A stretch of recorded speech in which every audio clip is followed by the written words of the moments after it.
ନା ନା ମୁଁ ଯାହା ଶୁଣିଲି ମୁଁ ଦୁଃଖିତ ମର୍ମାହତ। ଜଣେ ଜୟଦେବ ଜେନା ଜଣେ କ୍ୟାବିନେଟ୍ ମିନିଷ୍ଟର ଥିଲେ, ସିନିୟର ଲିଡର ପିସି ସଭାପତି ଥିଲେ। ତାଙ୍କୁ ଗୋଟେ ମର୍ଡର କରିବା ପାଇଁ 50 ଲକ୍ଷ ମଗା ହେଇଛି। କେଉଁ ପଟେ ଯାଇଛି, କେଉଁ ଟେଲିଫୋନ୍ ଯାଇଛି, ସାଥି ସରକାର ଇନକ୍ୱାରି କରନ୍ତୁ। ହୋମ୍ ଡିପାର୍ଟମେଣ୍ଟ ଡିଜି ଇନକ୍ୱାରି କର। କିଏ ସେ 13 ଦେଇଛି, କାହିଁକି ଦେଇଛି, କ'ଣ ପାଇଁ ଦେଇଛି, କାହିଁ ପଇସା ମାଗିଛି।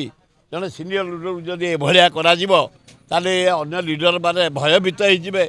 ରାଜ୍ୟର ବିକାଶ କ'ଣ ହେବ? ତେଣୁ ଇନକ୍ୱାରି କରି ତୁରନ୍ତ ଜୟଦେବ ଜେନାକୁ ଯିଏ ଧମକ ଦେଇଛନ୍ତି ବିହିତ କାର୍ଯ୍ୟାନୁଷ୍ଠାନ ଗ୍ରହଣ କରାଯାଉ। ନାଇଁ ନାଇଁ ନାଇଁ, ଆକୁ ଗୋଟେ କରାହେଇଛି। ସେମିତି ତ ନିରଞ୍ଜନ ପଣ୍ଡା ଘରେ ଚୋର ପଶିଲେ, 50 ଲକ୍ଷ ଟଙ୍କାର ସୁନା ନେଇଗଲେ, 2.5 ଲକ୍ଷ ନଗଦ ନେଇଗଲେ। ତା ପରଦିନ ଗୋଟା ଚଳୁଥିଲା ତାକୁ ଧରିଲେ, ଫେର ଜୟଦେବ ଧମକ ହେଲାଣି। ଇଆଡ଼େ ଛାତ୍ର ନେତା ଗୁଡ଼ାକୁ ଆରେଷ୍ଟ କଲାଣି।